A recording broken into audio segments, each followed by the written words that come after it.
said.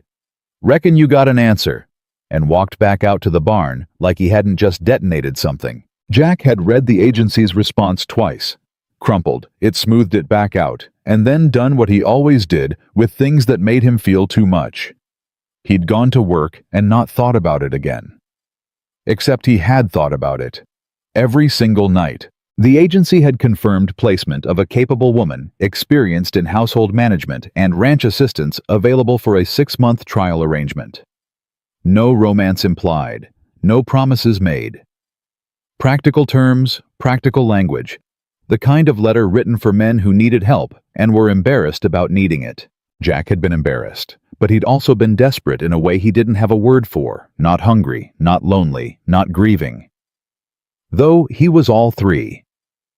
Something deeper, the kind of empty that comes when a man realizes he's been going through the motions of living for so long he can't remember what the actual thing felt like. He'd never responded to confirm. He'd assumed that meant it wouldn't happen.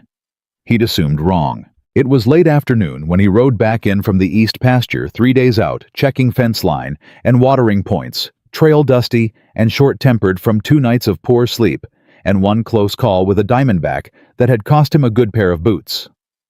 The sun was still hanging high and mean over the Arizona flats, and the only thing Jack was thinking about was water, then whiskey, then sleep, in that order.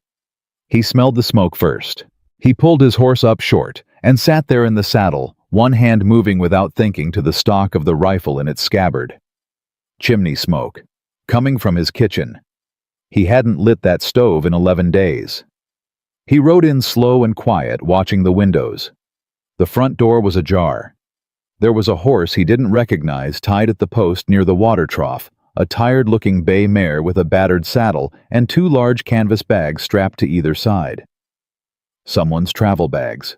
Jack dismounted without making noise and walked to the door with his hand still near the rifle. Then the smell hit him. Cornbread, bacon, something with onion and pepper simmering in a pot.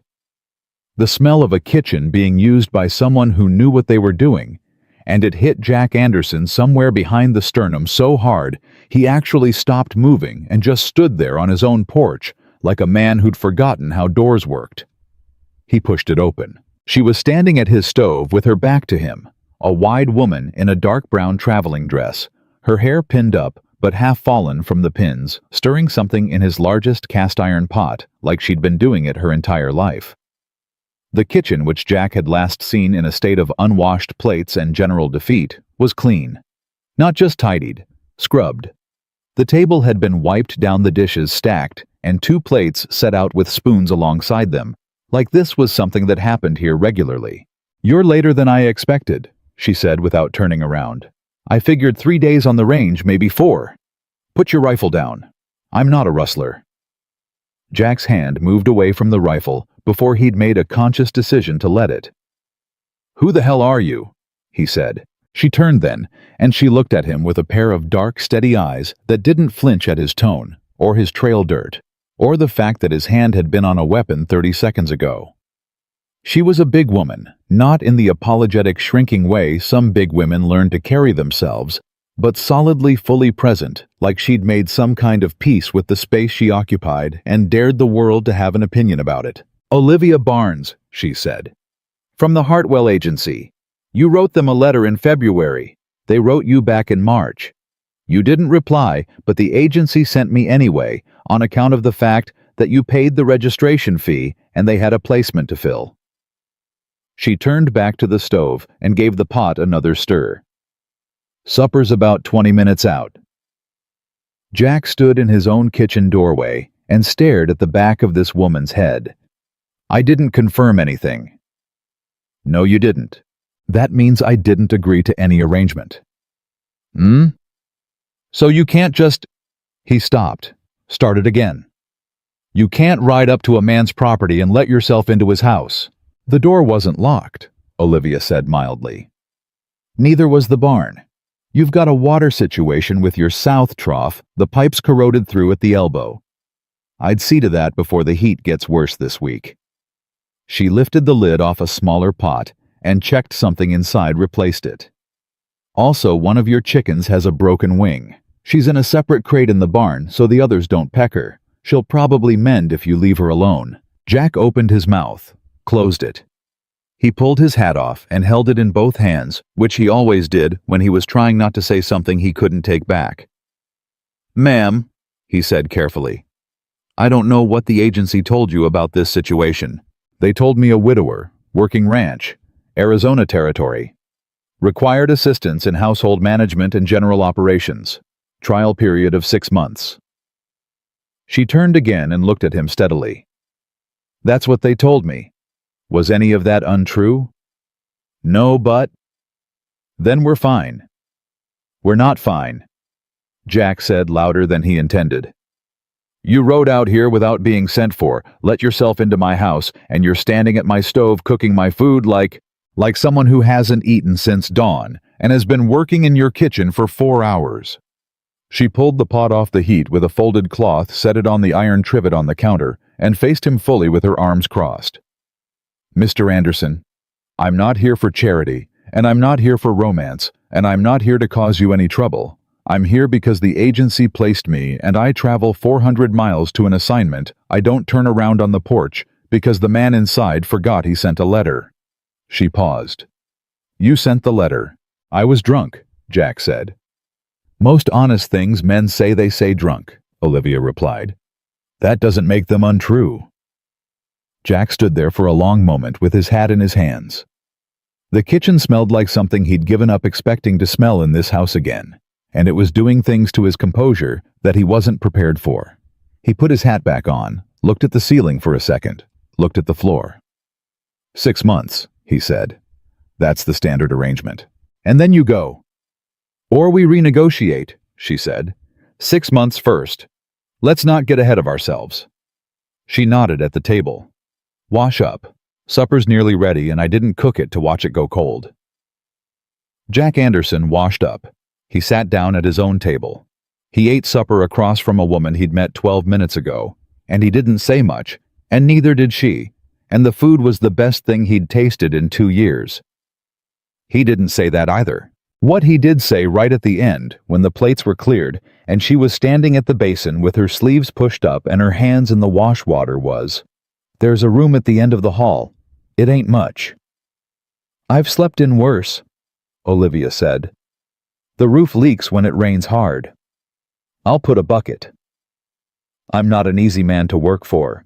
She turned her head and looked at him over her shoulder, and there was something in her expression that wasn't quite amusement and wasn't quite challenge, but lived somewhere in between. "Mr. Anderson," she said, "I've been told I'm not an easy woman to employ. Reckon we'll sort it out." She turned back to the dishes. Jack went to bed. He didn't sleep well. He never slept well, but the not sleeping was different that night. Less like drowning and more like floating, which was a thing he couldn't explain and didn't try to. Morning came hard and bright, the way it always did in Arizona, and Jack came out of his room to find Olivia already at the stove, and a pot of coffee on the trivet, and a look on her face that said she'd been up for at least an hour. "Sleep?" she asked without turning. "Some." "Coffee's ready?" He poured himself a cup, stood at the window, and watched the sun come up over the eastern ridge. After a while, he said, "I'm riding out to check the South Trough today, the pipe situation. I can come?" Olivia said. Jack turned and looked at her. She was filling 2 plates, moving efficiently in a kitchen that was half the size it should have been for a working ranch, not bumping into anything, not apologetic about the space she occupied, just working. "You know anything about pipe repair?" he asked. "I know how to hand someone tools without being asked twice," she said, setting his plate down in front of the chair where he'd sat the night before, like that was already his chair, like this was already a pattern. "And I know how to haul water if the trough's dry. I'm not here to watch." Jack sat down. He looked at his plate: eggs, fried corn cake, half a strip of bacon. Proper food, the kind that took effort. "You didn't have to make breakfast," he said. Olivia sat down across from him with her own plate and picked up her fork. "I know I didn't have to," she said. "I did it because it needed doing." They ate. After a while, Jack said without quite knowing why, My wife used to make this, the corn cake." Olivia didn't look up from her plate. She didn't make a sound of sympathy or turn the air soft the way some people did when grief got mentioned. She just said, "How'd she do the seasoning?" "Little bit of sage," Jack said. "She said her mother taught her." "My grandmother used black pepper and a pinch of cayenne. Different country, same idea." She took another bite. Good woman teaching what she knew. Jack looked at his plate. "Yeah," he said. "She was. That was all. No consolation, no careful silence, no walking on glass around the subject. Just two people eating breakfast and the memory settling back into its usual place without having torn anything open." Jack noticed that. He didn't comment on it, but he noticed. The South Trough was worse than Olivia had described. The elbow joint wasn't just corroded. It had split clean through sometime in the last week, and the ground around it was already dried and cracked where the water had bled off into the hardpan. The secondary tank was sitting at less than a quarter, and with August coming in mean and dry, that was a problem that couldn't wait. Jack crouched in the dirt with the pipe sections laid out and worked through the repair in his head. Olivia stood a step behind and to the side, watching, not hovering. After a minute, she said, "You'll need to reset the angle when you solder. Current joint is pitched wrong.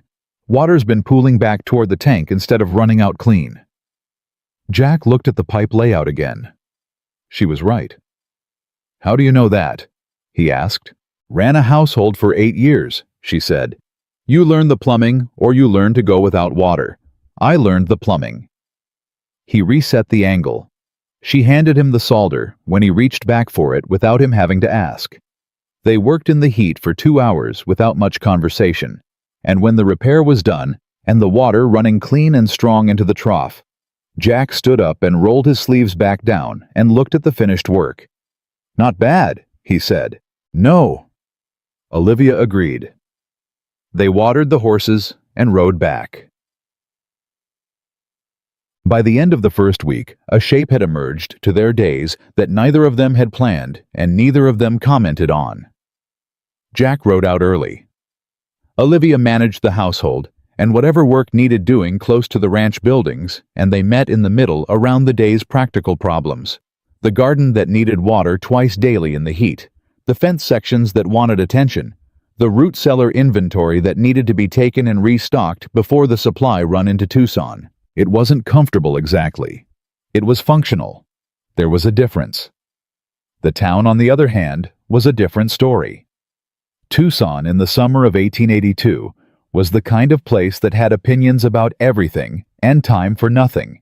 And when Jack rode in on the Thursday of that second week with Olivia beside him on the bay mare, he felt the shift in the air before they'd even tied up at the general store. Clara Voss saw them first. Clara Voss always saw things first.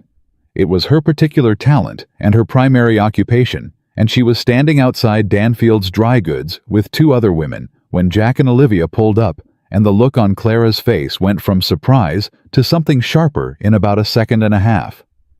"Jack Anderson," Clara said in the voice she used when she was making an observation that was really a verdict.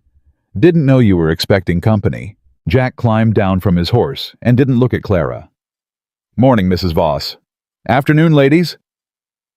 Olivia dismounted on the other side of her horse calm and unhurried and tied her reins to the post with the same steady hands she used for everything. "This your new housekeeper," Clara said, and the pause before the word was small, but deliberate, a little pocket of implication. "Miss Barnes is assisting on the ranch," Jack said flatly. "I need flour salt and about a dozen other things. You'll excuse me." He walked toward the store without looking back. Olivia followed him, and as she passed Clara Voss, she said pleasantly and clearly, "Good morning," and didn't slow her step. Inside the store, Jack was already at the counter with his list, and Earl Danfield was reading it with the particular expression he wore when he was about to talk about something other than the supplies in front of him. "Here you've got a woman out at the ranch," Earl said. "I've got a ranch hand who handles household," Jack said. "Same as half the spreads in the territory." "Sure. Earl set the list down and started pulling items. Just folks talk, you know how it is. Woman like that riding in from nowhere, nobody knows her people. She knows her work, Jack said. That's sufficient. Jack? Earl said, lowering his voice. I'm just saying woman. Her size by herself, no people in the territory, it ain't natural. Where'd she come from exactly? What's she running from? Jack put both hands flat on the counter and looked at Earl Danfield with an expression that had ended plenty of conversations in its time. She's from the Hartwell Agency out of St. Louis, he said. And she came because I wrote requesting placement, and what she weighs and where her people are is none of your business or mine. You want to fill that order or not? Earl filled the order. But when they came out of the store with their supplies, 3 men were standing near the horses in the kind of loose, deliberate arrangement that meant they'd walked over on purpose. 2 of them Jack recognized, the Hobart brothers, Ned and Tom, who ran cattle on the Northwest Range and had a long-established habit of making themselves unpleasant when they were bored. The third was a younger man Jack didn't know, wearing a look that belonged on someone older. Ned Hobart looked at Olivia in the slow, insolent way some men thought passed for assessment. Anderson, he said without taking his eyes off her. Didn't know you were hiring at the ranch. Didn't ask your opinion on it, Jack said. Just seems like, Tom Hobart said with a grin directed at his brother. If a man's gonna bring a woman all the way out from St. Louis, he might put in for something a little more refined. The younger man laughed. Olivia was already untying her mare. She didn't look at the Hobart brothers. She didn't look at Jack. She secured her bag on the saddle with both hands steady and unhurried, and her face showed nothing, not humiliation, not anger, not the desperate brightness of someone trying to pretend they hadn't heard. She'd heard. Everyone heard. She was just choosing with great deliberateness not to give those words the dignity of a reaction. Jack stepped between the Hobart brothers and the horses. You'll move back, he said quietly. Not a request. Ned Hobart's grin didn't go anywhere. Just talking, Anderson. No harm in... You'll move back, Jack said again. Same tone, same volume. And there was something in the way he held himself very still and very direct that was harder to dismiss than shouting would have been. Tom Hobart looked at his brother. The younger man stopped grinning. They moved back. Jack untied his own horse and mounted, and they rode out of Tucson, with the Hobart brothers watching from the post, and Clara Voss watching from the dry goods window, and a dozen other eyes tracking them down the main street. They were half a mile out before Olivia spoke. You didn't have to do that, she said. I know, Jack said. A pause. Thank you, she said. They rode the rest of the way back in silence, which was not the same as having nothing to say. That evening after supper, Olivia was at the table with a piece of paper and a stub of pencil, working through what looked like a supply inventory. And Jack was at the other end with his boots off and his feet near the stove, which was the closest thing he allowed himself to comfort these days. After a while, he said, How long you been with the agency? 3 years, she said without looking up from the paper. This your first placement. Second. She kept writing. First one was a family in Kansas. Father, 3 boys. I was there 14 months. What happened after 14 months? She put the pencil down and looked at the paper for a second before she answered. The father remarried, she said. His new wife didn't want me there. Jack said nothing. That's how it goes sometimes, Olivia said, picking the pencil back up. You go in, you do the work, you make something function, and then the situation changes, and you're on the road again. She said it without complaint, without self-pity, in the tone of someone who had looked at an unfair truth and decided not to waste energy being surprised by it. The agency found me this placement a month after I came back, so here I am.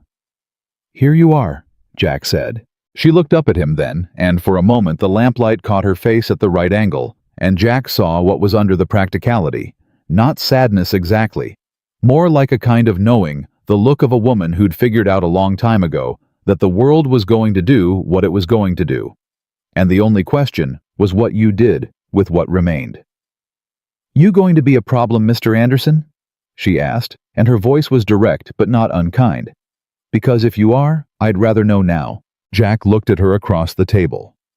This woman he'd known for 10 days, who'd repaired his water pipe and stocked his root cellar, and stood in front of those men in town like someone who'd decided long ago that she was not going to shrink.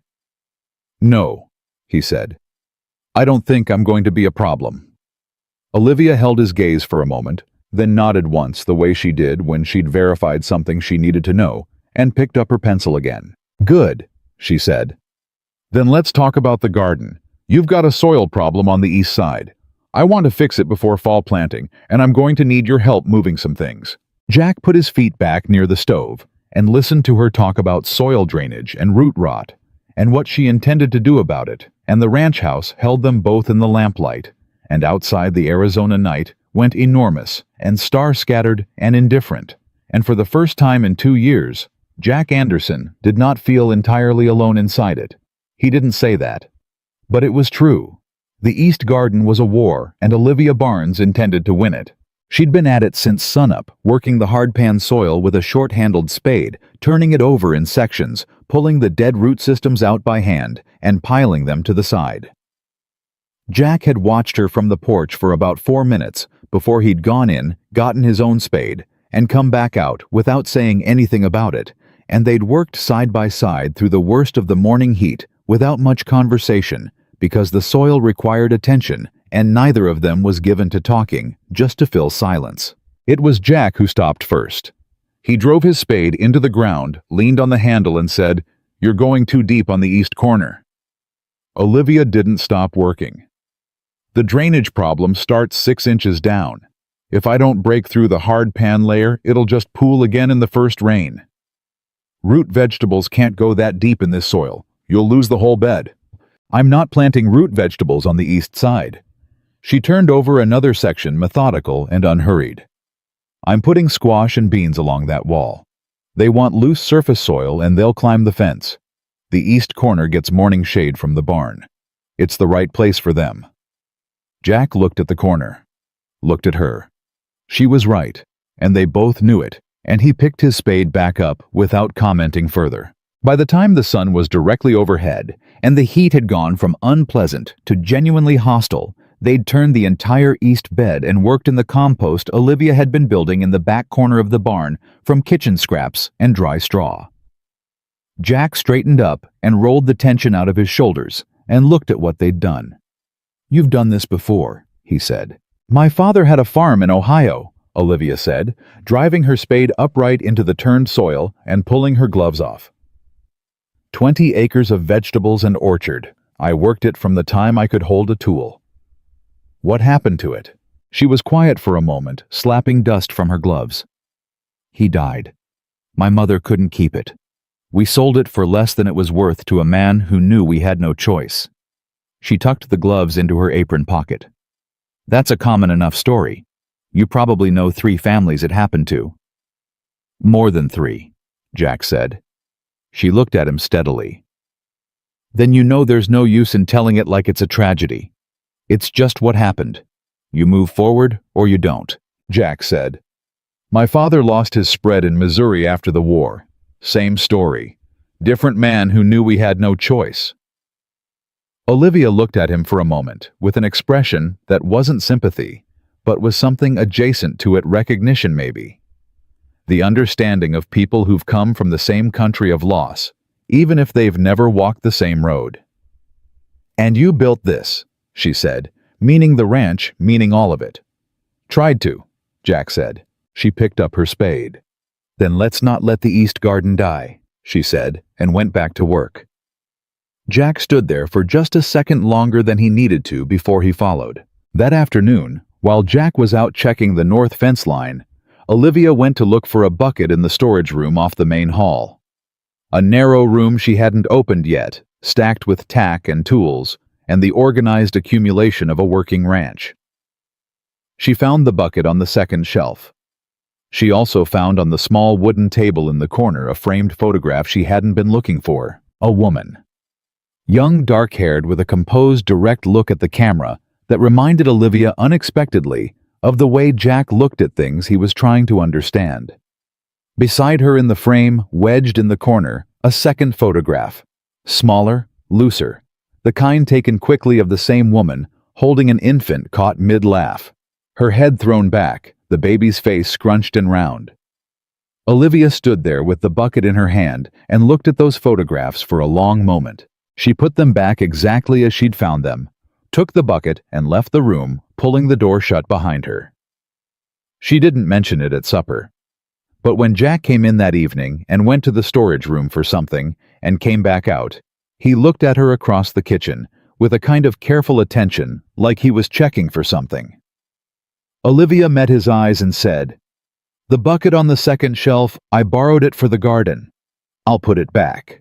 "Keep it where you need it," Jack said. That was all. Neither of them said another word about it, but something shifted anyway. Quiet and structural the way a foundation settles. He knew she'd seen. She knew he knew. And neither of them made it into something that needed to be performed.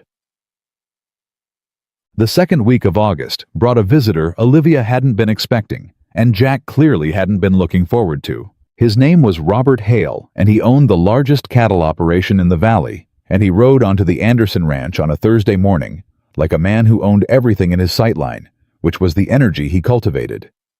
He was handsome in an assembled way, every part of him selected for impression, and he looked at Olivia when Jack introduced her with the kind of smile that didn't involve his eyes. "Hartwell Agency," Robert said. "Fine outfit. Sent a woman to the McCready spread last spring." He looked Olivia over in a way that managed to be insulting without technically doing anything wrong. "Didn't stay long as I recall." "I wouldn't know about that," Olivia said pleasantly. "I was in Kansas." Robert turned back to Jack with the ease of a man accustomed to dismissing people once he'd assessed them. "I came to talk about the water rights situation," he said. "The county commissioners' meeting is end of the month. You should be there." "I know when the meeting is," Jack said. "Your South Trough's been having trouble." Robert said it casually, the way people say things they already know more about than they're letting on. "Heard you had a pipe break." Jack's expression didn't change, but Olivia noticed his jaw set slightly. "Word travels fast," he said. "Small territory," Robert said with the smile again. "I've been thinking about the Anderson water access for a while, Jack. If you're having infrastructure trouble and you find yourself stretched thin, well, I've made offers before. Door's still open." "I know where the door is," Jack said. "And I know how to keep my own water flowing. You rode out here to tell me about the meeting." Robert looked around the yard.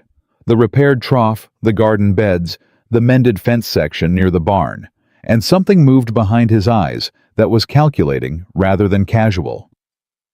"Looks like things are running better out here," he said. "They are," Jack said. "Well." Robert put his hat back on. "Door's open." He looked at Olivia one more time as he mounted. "Ma'am?" He said the word carrying just enough weight to let her know he'd filed her away as irrelevant. He rode out. Jack stood in the yard and watched him go with his hands at his sides. After a moment he said, "He's been trying to buy this ranch for 4 years." "I noticed," Olivia said. "He buys up spreads when they're in trouble, waits for people to fail." "I noticed that too," she said. She looked at Jack's face, the controlled tension in it. "The water rights meeting, what's at stake? Access to the South Creek," Jack said. "Hale's been pushing the commission to reclassify the eastern tributary. If he gets it, half the ranches in this valley lose secondary water access, mine included." He turned away from the gate. "My ranch doesn't fail. I want to be clear about that." Olivia looked at him steadily. "I didn't think it was going to," she said. He stopped walking, turned back and looked at her like he was recalibrating something. "No," he said slowly. "I reckon you didn't." He went inside. Olivia looked at the gate where Robert Hale had disappeared and felt something cold and clear settle in her chest. She'd met men like Robert Hale before, the kind who saw other people's difficulty as opportunity and called it good business, the kind who smiled at you while they were counting what you had. She went back to the garden. It was Clem Darby who told her about the wife and child. Not deliberately. Clem didn't do things deliberately when it came to conversation, which was why Jack kept him on, and probably why he'd never married. He just talked in the slow, wandering way of a man who'd been alone on the range a long time, and things came out. He was in the barn mending harness leather when Olivia came in to check on the chicken with the broken wing, and he started talking the way he always did about the weather and the cattle and the state of the fence posts on the West Range, and then somewhere in the middle of it he said, "Different place with a woman in the kitchen. Used to be different before Margaret and the boy." Olivia kept her hands with the chicken. "The boy," she said quietly. "Born in the winter of '79. Clem set his eyes on his work. "Little fellow. Didn't make it past 3 weeks. Margaret." He stopped, kept stitching. "Fever. Came on fast. Jack rode 40 miles for the doctor in the middle of a norther. Wasn't in time." He set down the leather and looked at nothing in particular. "Man came back to an empty house. Different after that. Kept the ranch going, kept working, but it was like," he searched for the word, "like the lights were on but nobody home. You know." Olivia set the chicken gently back in the crate. "I know," she said. "I'm glad you're here, Miss Barnes," Clem said without looking up. "Even if he don't say it, which he won't. But I'm glad." Olivia latched the crate. "Thank you, Clem," she said, and went back to the house. She stood in the kitchen for a long moment by herself, not moving, her hands folded in front of her. Then she built up the stove and started supper. The argument happened on a Friday, which was market day in Tucson, and it had been building for 2 weeks in the way arguments do when two stubborn people are living in close quarters and neither one wants to be the first to say what they're actually thinking. It started with the root cellar inventory. "You're short on salt," Olivia said at the breakfast table with the list in front of her. "And the dried corn is nearly gone. We need to resupply before August ends or we'll be in trouble by October." "I know what I need in my own cellar," Jack said. "Then you know we need to go to town." "I'll go to town when I'm ready to go to town." Olivia looked up from the list. "The Hobart brothers go to town on Fridays," she said flatly. "Is that what this is about?" Jack's cup came down on the table harder than he'd intended. "This is about my ranch and my schedule, and I don't need—" "You don't need what?" Her voice was calm, but it had an edge in it now that she didn't bother hiding. "You don't need me going into town with you because of how people look, or you don't need me reminding you that we've got a practical problem that needs a practical solution. I don't need you making decisions like you own this place," Jack said. The kitchen went quiet. Olivia put the list down. She looked at him across the table with those steady dark eyes, and she said very clearly, "I am doing the job I was sent here to do. I am not making decisions for you. I am telling you what your own ranch needs so you can make the decision yourself, which is what you employed me for." A pause. "If you'd like me to stop doing that, tell me, and I'll stop." Jack looked at the table, looked at her. "I can tell you the conversation you're afraid of having in town," Olivia continued quieter now, "because I've heard versions of it my entire life. I know what Clara Voss says when she sees me. I know what the Hobart brothers think is a joke. I know how I look to people who've decided what I am before I've opened my mouth." She picked the list back up. "I've been living in that for a long time, Mr. Anderson. It doesn't stop me going to town for salt." Jack was quiet for a long moment. Then, "I shouldn't have said that about decisions." "No," she said, "you shouldn't." He stopped. "I'm not good at this." "At what?" He spread his hands, slightly a rare gesture from a man who kept very still. "At having someone here. At the way it changes things. I forgot what it was like, and I'm not navigating it well." Olivia looked at him. The anger in her had settled into something more considered. "I know," she said, "and it wasn't absolution, but it was something." They went to town on Friday. Clara Voss was at the post office when they arrived, and she had 2 women with her, and she watched Olivia come down from the horse with an expression that had graduated from veiled contempt to something more open. "Miss Barnes," she said, "you're still out at the Anderson place." "I am," Olivia said. "It's been, 3 weeks now?" "4." Clara's mouth curved. "You're a determined woman." "I try to be," Olivia said. "Some would say," Clara continued, dropping her voice to the carrying whisper women like her had perfected over lifetimes, "that a woman with no connections, no family in the territory, no—" Her eyes went briefly precisely to Olivia's figure. "Obvious advantages ought to be a little more realistic about what she's building out there." Olivia stopped walking. She turned fully and faced Clara Voss in the middle of the street, and when she spoke, her voice was pleasant and entirely without apology. "Mrs. Voss," she said, "I've fixed 3 fence sections, repaired a failed water pipe, turned an East Garden bed, restocked a root cellar, and kept a working ranch running efficiently for 4 weeks. Those are my advantages." She held Clara's gaze for exactly the right amount of time. "I hope your morning is a pleasant one." She walked into the general store. Jack, who had been at the feed merchant 2 doors down and had seen the whole thing, came around the corner and stopped.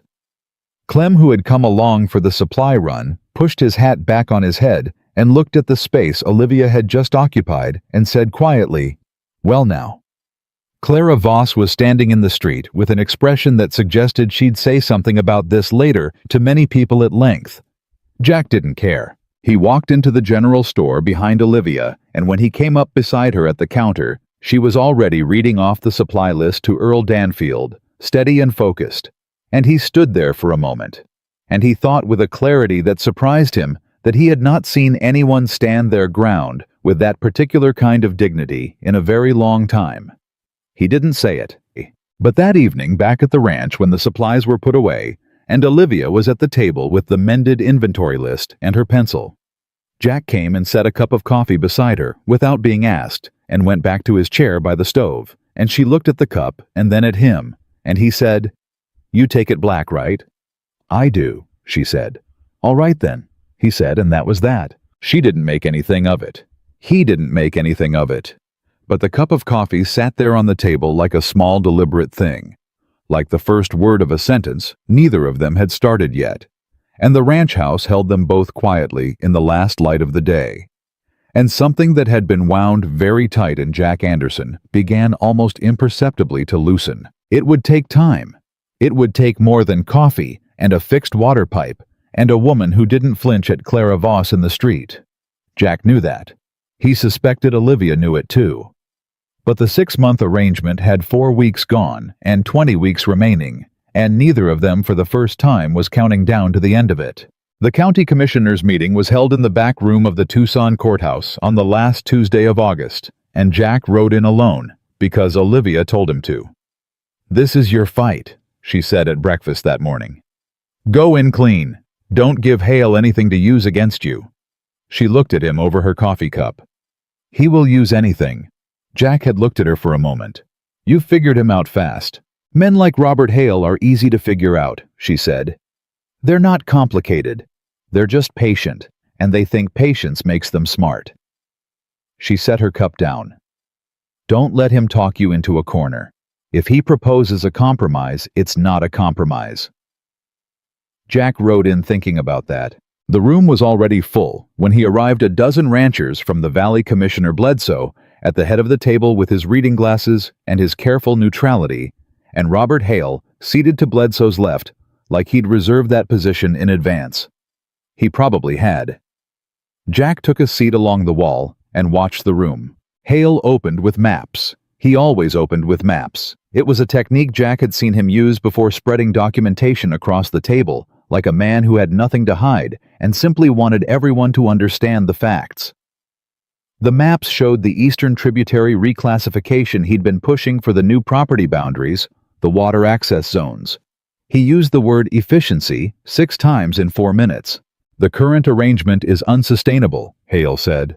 12 different access claims on one tributary. Overlapping rights. No clear management. What I'm proposing creates clarity. "What you're proposing creates your clarity," said Walt Greer, who ran cattle on the South Range and had been in the valley 20 years longer than Hale. "Rest of us lose secondary access. Secondary access to a tributary that's running 30% below capacity this summer, Hale said smoothly. I'm offering consolidated management, irrigation infrastructure, reliability. At what cost? Jack said from the wall. The room turned. Hale looked at him with the practiced patience of a man who'd expected this particular voice and had his response already assembled. Jack, good to see you. How's the ranch running? Answer the question, Jack said. Hale spread his hands over the maps. Participating ranchers would pay a quarterly water access fee, reasonable, structured, transparent. How much? Jack said. Hale named the figure. 3 men in the room made sounds. Walt Greer said something under his breath that wasn't polite. Jack kept his eyes on Hale and said, That's not a water fee, that's rent. It's the cost of reliable infrastructure. It's the cost of you owning the water, Jack said. Call it what it is. The room shifted. Hale's smile didn't move, but his eyes did a slight recalibration, the look of a man who'd expected pushback but had planned for a quieter version of it. Commissioner Bledsoe cleared his throat. The proposal requires a majority vote from registered landholders in the affected zone. Nothing is decided today. This is a discussion. Then let's discuss, Jack said, and stood up. And for the next 40 minutes, he talked about what that water fee would do to the 3 smallest ranches in the valley within 2 seasons, and who would be buying those ranches when they failed, and whether the commission wanted that on their record. He rode home without the vote being called. Bledsoe had tabled it for 2 weeks. It wasn't a win, but it wasn't a loss, and Jack knew the difference. Olivia had supper ready when he walked in, and she looked at his face and said, Tabled. 2 weeks. Jack said. That's time, she said. It's time. He agreed.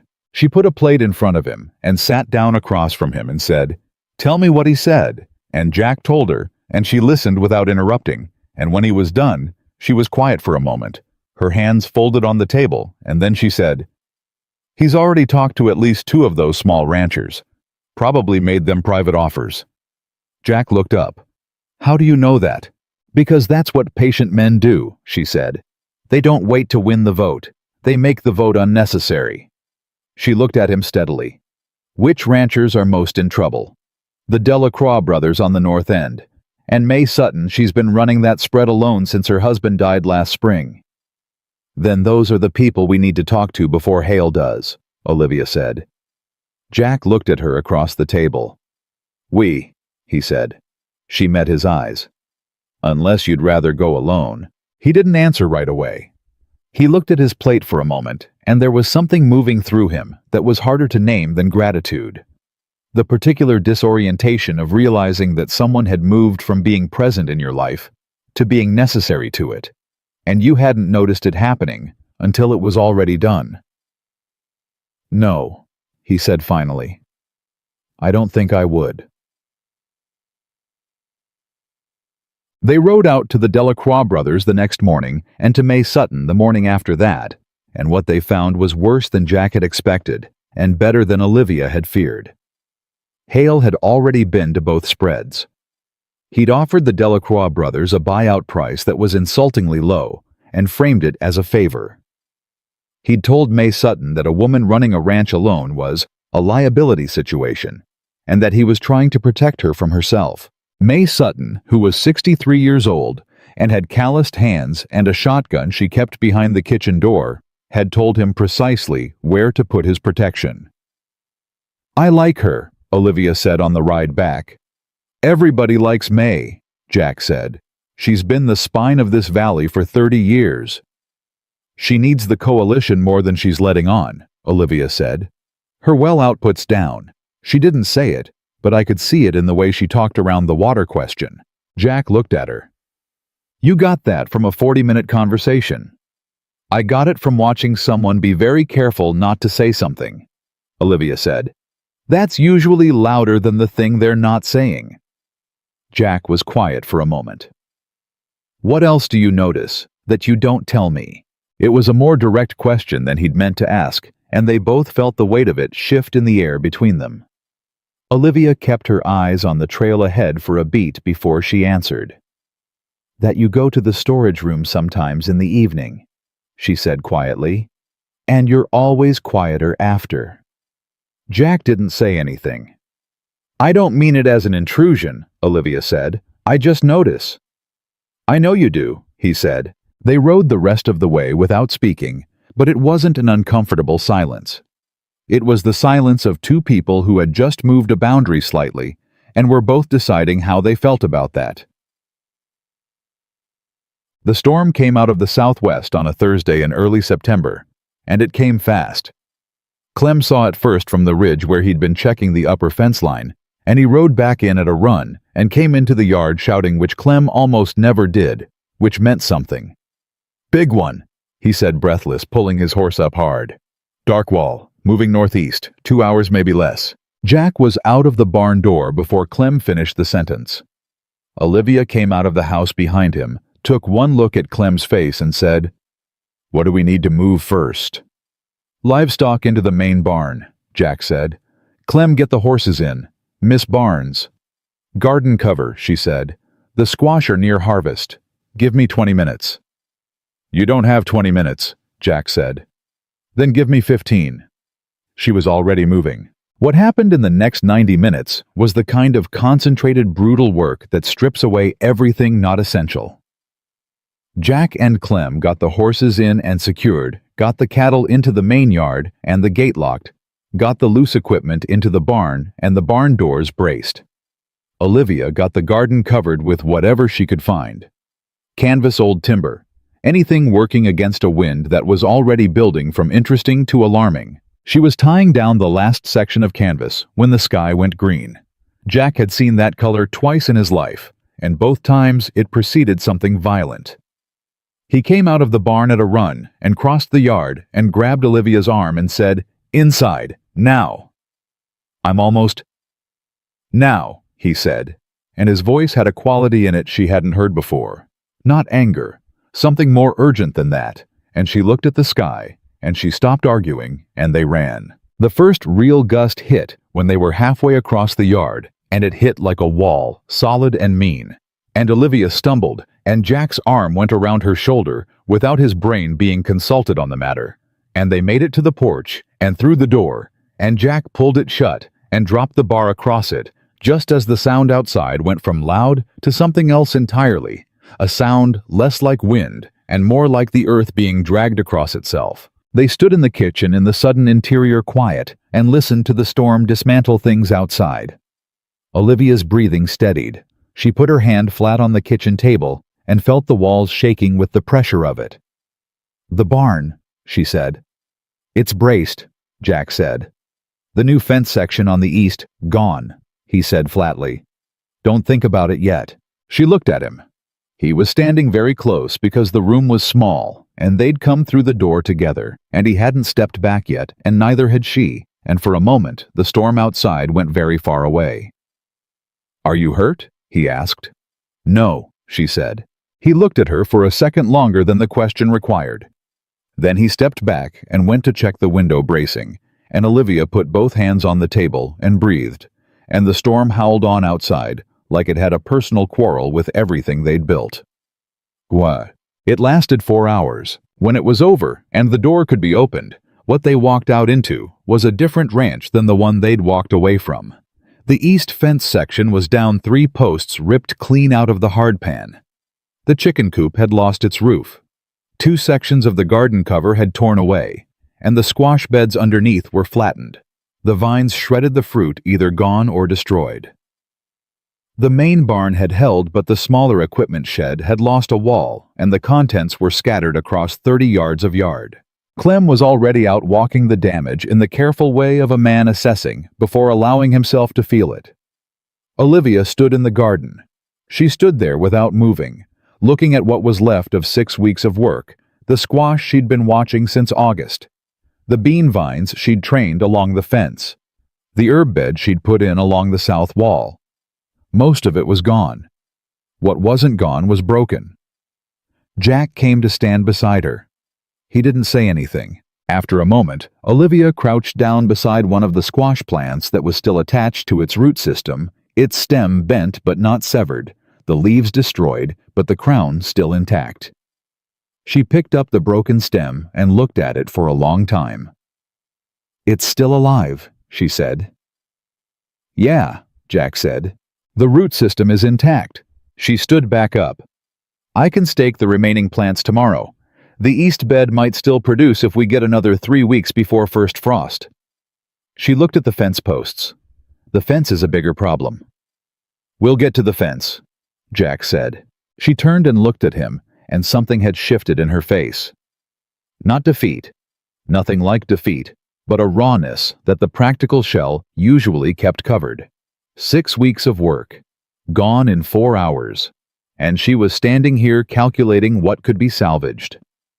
"Olivia," he said, and it was the first time he'd used her given name without the prefix, and they both registered it.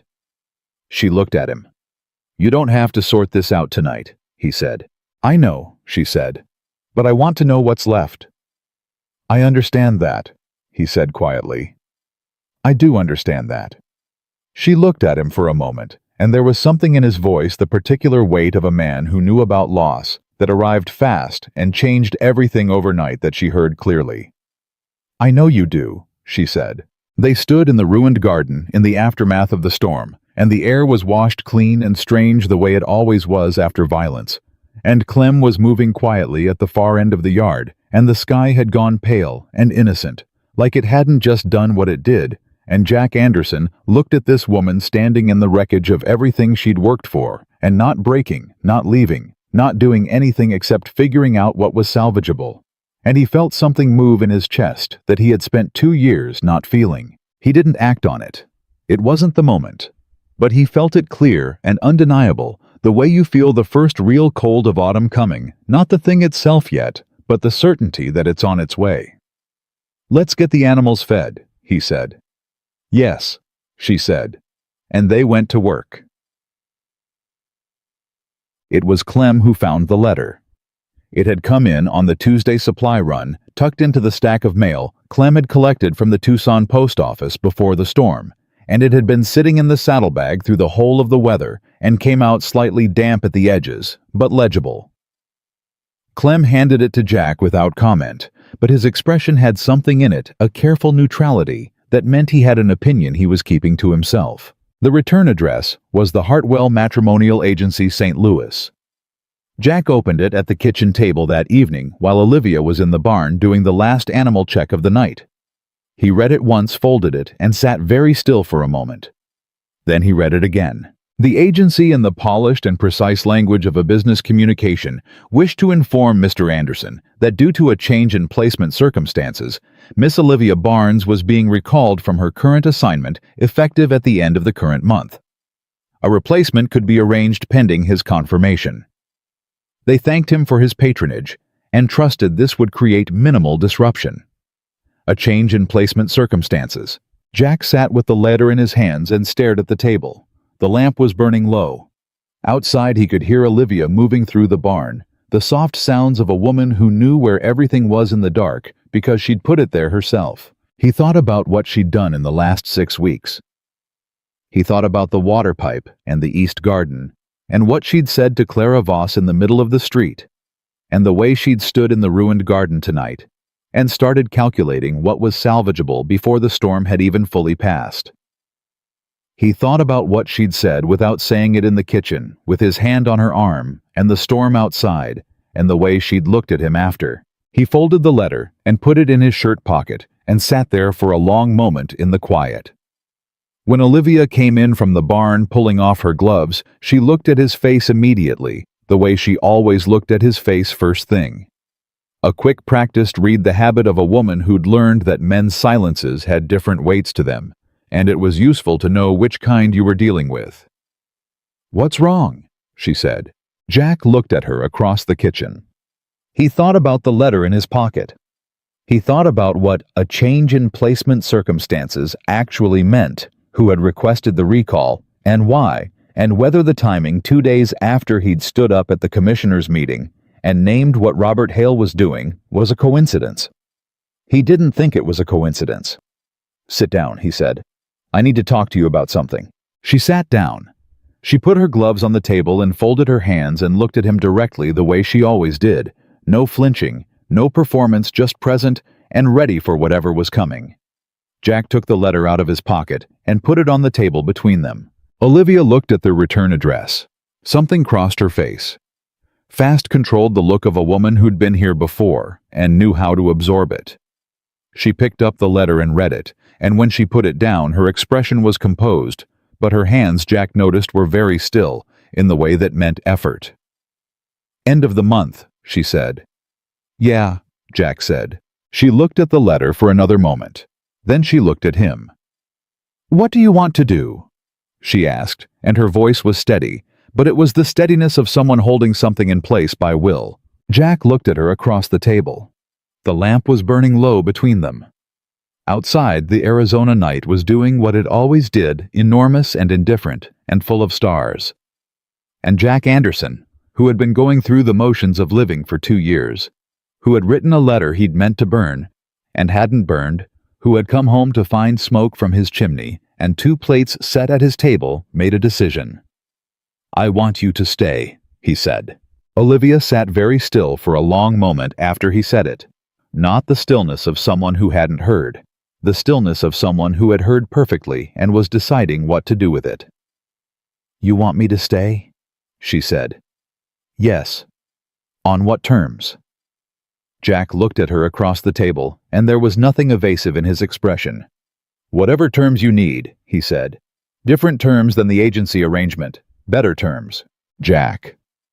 She said his name with a care that was new between them, and it landed differently than Mrs. Voss saying it, or Earl Danfield saying it, or anyone in Tucson saying it. "You said that because of the letter. Because something in you reacted to the idea of me leaving. That's not the same as—" "No," he said. "I said it because it's true, and the letter made me stop pretending it wasn't." He put both hands flat on the table, a gesture she recognized as his version of laying cards down. "I've been alone in this house for 2 years, and I'd convinced myself that was fine. It wasn't fine. You've been here 6 weeks, and I know the difference." He looked at her directly. "I'm not asking you to decide anything tonight. I'm asking you not to go at the end of the month because a letter from St. Louis told you to." Olivia looked at him for a long moment. Then she picked up the agency letter and turned it over in her hands. "Did you notice the language?" she said. "A change in placement circumstances. That's not how the agency writes a standard recall. A standard recall cites the client's request, or a placement completion, or a conduct issue." She set the letter down. "This language means someone outside the normal process contacted them. Someone with enough standing to request a recall without giving a reason." Jack's eyes went to the letter. "Hale," he said. "He knew your water rights position was going to hold because you had community support. He needed to change your situation." She looked at him steadily. "He went after the thing that changed it." The kitchen was very quiet. Jack picked up the letter, read it again with new eyes, and set it down with a controlled deliberateness that meant he was keeping his temper on a short leash. "He bought my ranch hand," he said, thinking out loud. "He went to the commissioner before the meeting, and now he's reached into St. Louis to pull the one person who—" He stopped. "Who what?" Olivia asked quietly. He looked at her. "Who made me decide to fight?" he said. The words sat there between them. Olivia didn't look away. "You would have fought anyway," she said. "I would have shown up," Jack said. "That's different from fighting. You know the difference." She was quiet for a moment. Then, "I'm not going at the end of the month," she said. Something moved through Jack's face quick and deep, and he controlled it in the way he controlled most things, not eliminating it, just not performing it. "No."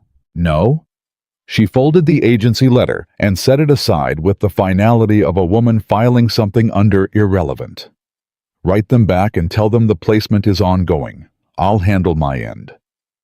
"What does that mean, your end?" "It means I have my own contract with the agency," she said. It means I have the right to refuse a recall if the placement is active and the client is satisfied. She looked at him. Are you satisfied?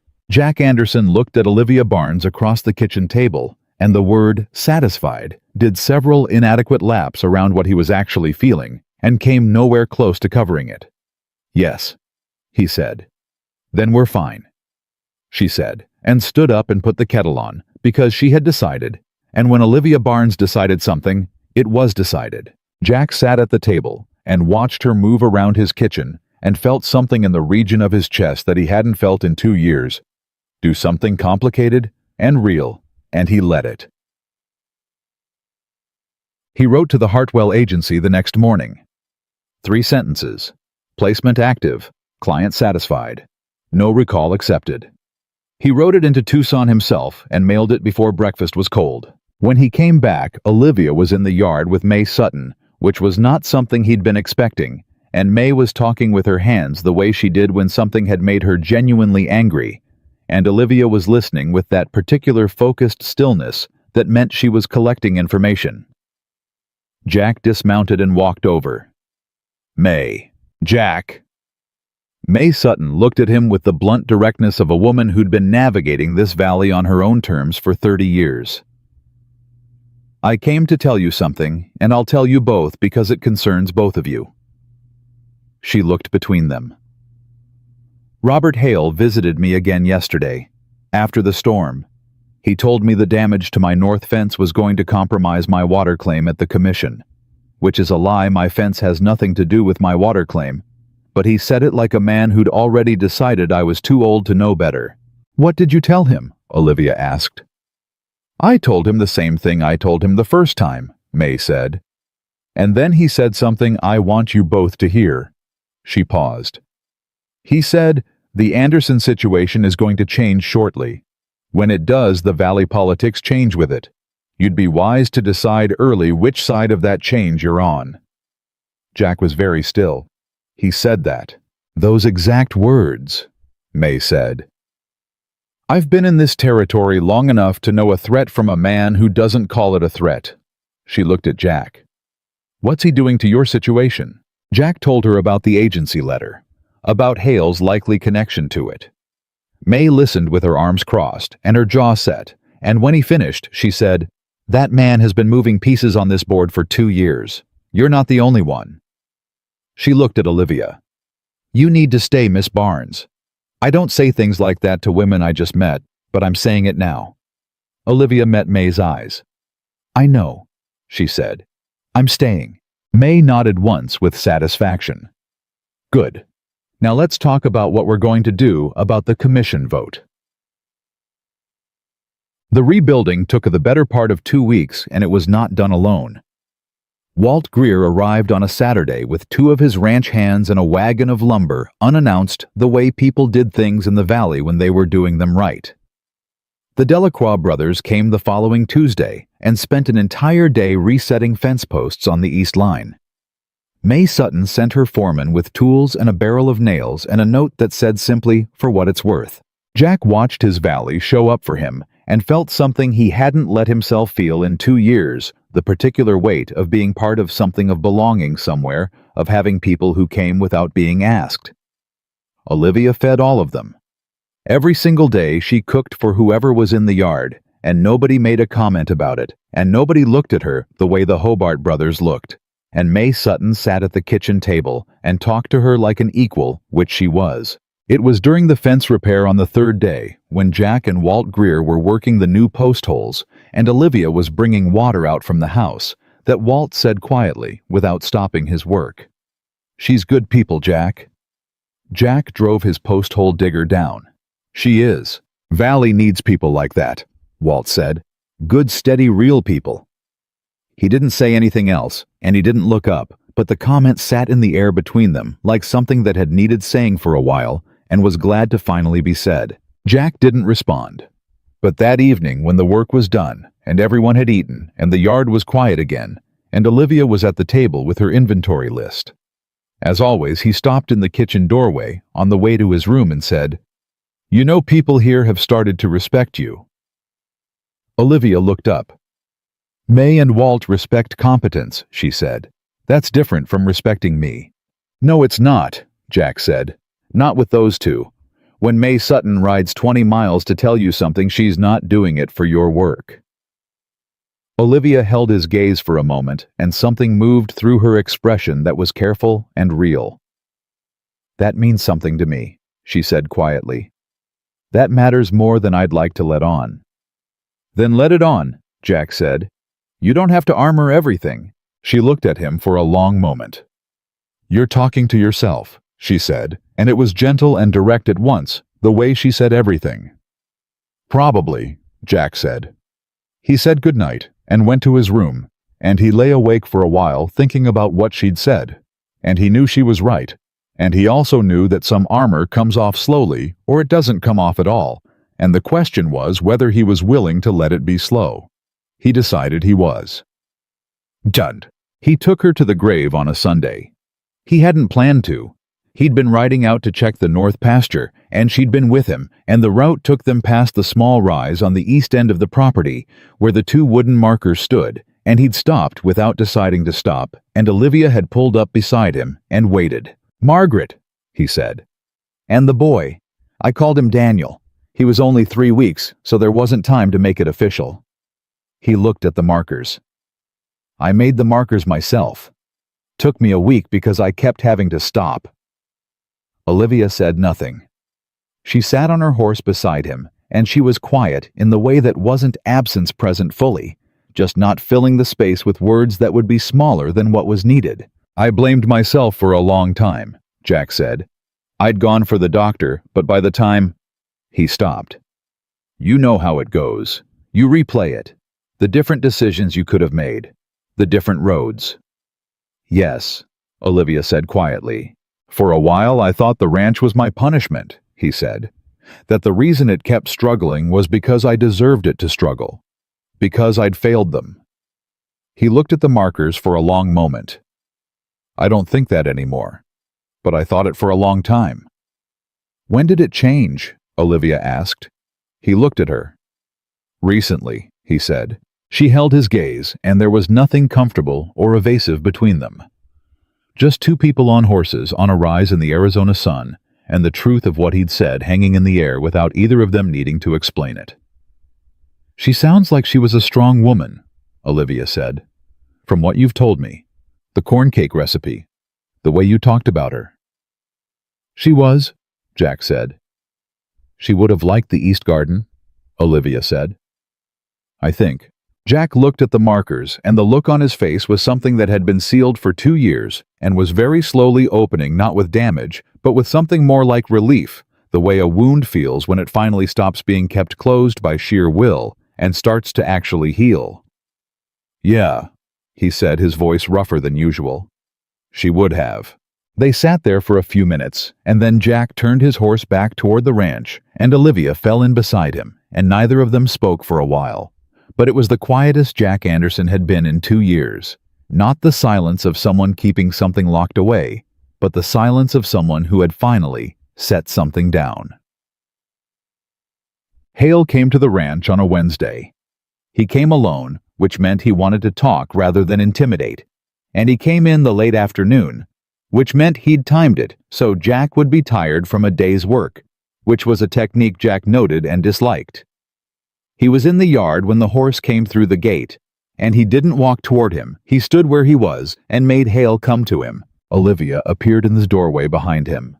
Hale saw her, and his expression made a small, precise adjustment. Jack? Hale said, dismounting. I heard about the storm damage. Wanted to check in. We're managing, Jack said. Saw the new fence line from the road, Hale said. Greer's lumber. Community helped out, Jack said. That's how it works in this valley. Hale smiled the assembled smile. Good to see. Good neighbors matter. He looked at Olivia in the doorway. Miss Barnes, I understood you'd be moving on shortly. You understood wrong, Olivia said. Something shifted in Hale's expression just briefly, just a fraction. Well, he said, plans change. He looked back at Jack. I came to make a different kind of offer, Jack. Not the ranch. I know you're not interested in selling." He paused for effect. "I want to propose a partnership on the water rights. You and I together manage the tributary access. Split the infrastructure costs. You keep your claim, you get reliability, and I get—" "A foot in the door," Jack said. "A sustainable arrangement," Hale said. "No," Jack said. Hale's patience flickered. "Just once, just at the edges." "Jack, you've got storm damage, a contested water claim, and—" His eyes went to Olivia briefly, deliberately. "A complicated domestic situation. This valley is changing. The men who partner well come out ahead. The men who don't—" "Robert." Jack's voice was quiet and final. "I know what you did with the agency. I know you've been working the small ranchers. I know your infrastructure proposal is a land acquisition strategy with better paperwork." He took one step forward. "I'm not going to partner with you. I'm not going to sell to you. And I'm going to be at the commission vote with every landowner in this valley who you've tried to squeeze, and we're going to vote against your reclassification." He looked at Hale with a directness that had ended this kind of conversation before. "That's my final word on it." Hale stood very still. The assembled patience, the careful smile. It was all still there, but there was something underneath it now, a harder edge, the look of a man recalculating odds he thought he'd already fixed. "You're making this harder than it needs to be," he said. "I know," Jack said. "That's deliberate." Hale mounted his horse. He looked at Olivia one more time, and whatever he saw in her face, that calm, unmovable certainty, didn't give him anything to work with. He turned the horse and rode out. Jack stood in the yard and watched him go. Olivia came to stand beside him, and after a moment she said, "He'll try something else." "Yes," Jack said, "but he'll have to try it in front of the whole valley now." He looked at her. "You notice how he looked at you when he mentioned the complicated domestic situation?" "I noticed," she said. "He thinks you're a weakness," Jack said. Olivia looked at the gate where Hale had gone, and the corner of her mouth moved, not quite a smile. "Men like Robert Hale always make that mistake," she said. Jack looked at her. "Yeah," he said, "they do." The commission meeting came on a Thursday in mid-September, and what walked into that room was not what Hale had planned for. Jack came with Walt Greer and the Delacroix brothers and May Sutton, and 4 other landholders from the valley, and they sat along the wall in a row, and they were quiet, and they were present, and the weight of them in that room was a different kind of argument than any speech. Olivia had not come. Jack had asked, and she'd said, "This is your fight. You don't need me in that room. You need them to see you standing with the valley." She'd been right, and they'd both known it. The vote was 11-3 against Hale's reclassification proposal. Jack rode home in the early evening with the valley going gold around him, and something settled deeply in his chest. Not triumph exactly, more like foundation, the feeling of something being set right that had been wrong for too long.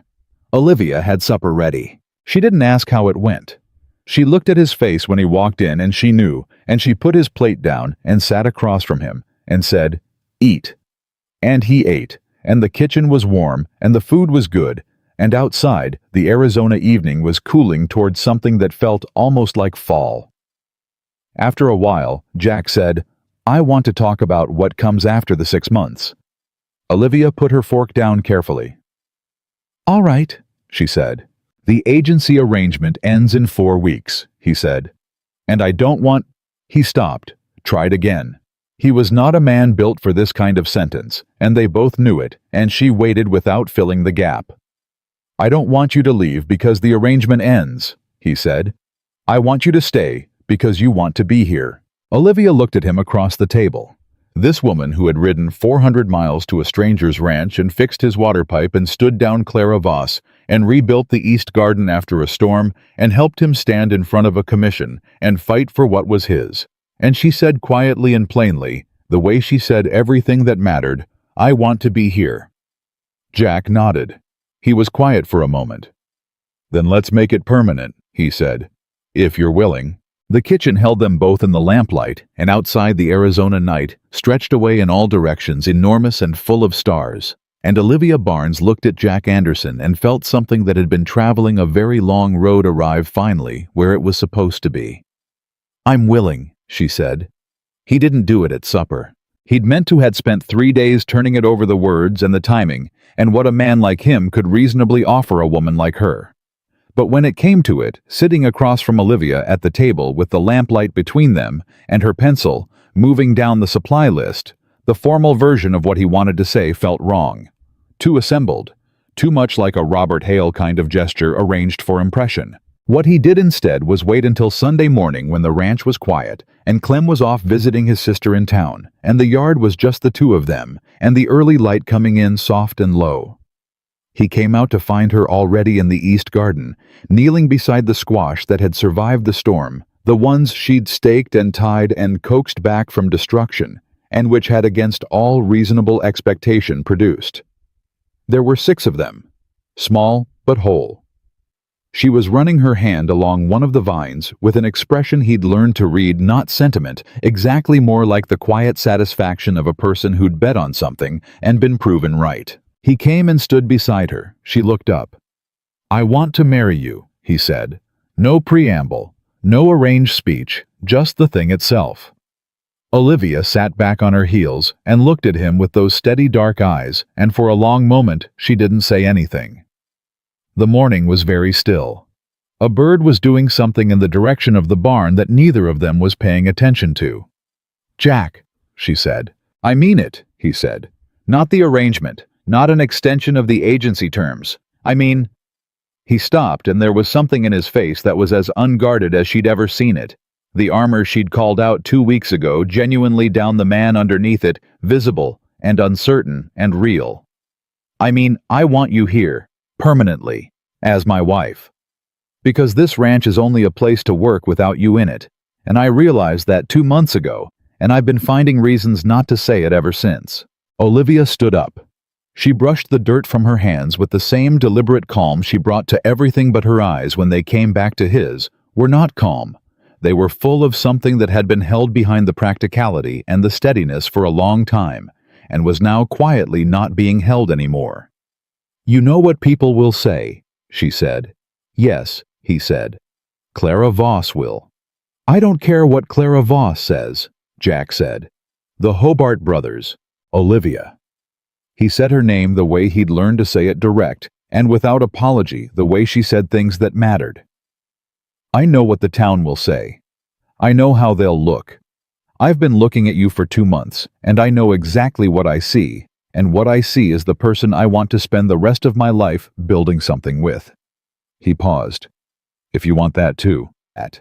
She looked at him for a long moment, and in that moment, all the roads that had brought her here were visible in her face. The farm in Ohio, her father lost the family in Kansas, that sent her away the 400 miles on a stage to a ranch that hadn't been expecting her.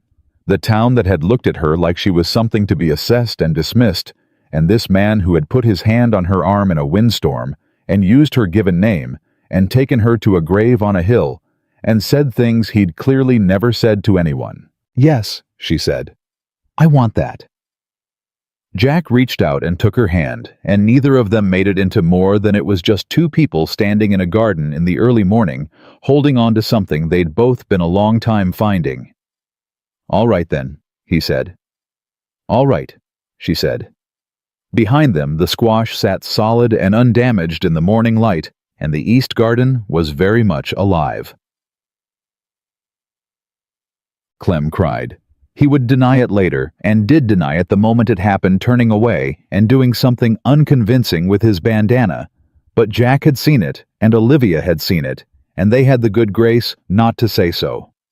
What Clem did say after the bandana incident was, "Well, it's about damn time," which was the most complete sentence he'd produced in 6 months, and which seemed to satisfy him as a response to the situation. May Sutton's reaction was different and better. She arrived 2 days later. Jack suspected Clem had ridden to tell her, though Clem denied this also, and she came into the kitchen and looked at Olivia and said, "Heard the news?" And Olivia said, "I expect you did." And May sat down at the table and said, "Good. Now let's talk about the wedding, because if you leave it to Jack, it'll be 2 men and a horse, and nobody will remember to bring food." The laugh that came out of Olivia was real and full and surprised her, and May looked pleased with herself. And Jack, standing in the doorway, felt something in his chest. Do the thing it had been doing more frequently lately. Opening little by little, like a window in a house that had been shut too long, finally getting some air through it. They planned it for the 3rd Saturday of October. At the ranch. Small because neither Jack nor Olivia were people who wanted large, and because what mattered wasn't the size of the thing, but the truth of it. Clara Voss heard about it through the channels that Clara Voss heard about everything, and on the Tuesday before the wedding, she appeared at the general store when Jack was there for supplies, and positioned herself in his path with the deliberateness of a woman who had rehearsed this. "I heard about your news," she said. "Most people have," Jack said. Clara paused. She seemed to be navigating between several versions of what she'd planned to say. "Miss Barnes is a capable woman," she said finally, in the tone of someone who'd decided to lead with something she could defend. "That's generally agreed." Jack looked at her for a moment. "She's the best person I know," he said, and picked up his supplies and left. He told Olivia that evening, and Olivia said, "That might be the nicest thing Clara Voss has ever said about anyone," and they both knew that was almost certainly true. Robert Hale made one more move. It came in the form of a letter to the county land office filed the week before the wedding, contesting the east boundary line of the Anderson property based on a surveying discrepancy from 1871. It was as Jack's neighbor Walt Greer said when he heard about it, "The act of a small man who can't stand losing clean." Jack rode to Tucson and spent an afternoon with the land records and came back with documentation that made the contest frivolous, and both of them knew it. He filed the response, came home, and told Olivia about it over supper. She listened. She was quiet for a moment. Then she said, "He's going to keep doing this. Small things. Paperwork. Pressure." "Yes," Jack said. "Then we keep responding," she said. "Every time, clearly and on the record. A man like Hale depends on people getting tired. We don't get tired." Jack looked at her across the table. "We don't get tired," he repeated. "No," she said. "We don't." It was the first time either of them had said "we" that way. Not the we of 2 people sharing a roof, but the we of 2 people who had decided to be something together, and it landed in the room with a quiet, solid weight that felt permanent. Hale's contest was dismissed by the land office 11 days later. He did not file again. The wedding was on a Saturday with the October sky doing its best work high and clear, and the particular blue that only comes in the territory in autumn. The kind of blue that makes everything under it look like it means something. May Sutton stood up with Olivia. Walt Greer stood up with Jack. Clem stood to the side in his good shirt and managed not to require the bandana this time, which he considered a personal achievement.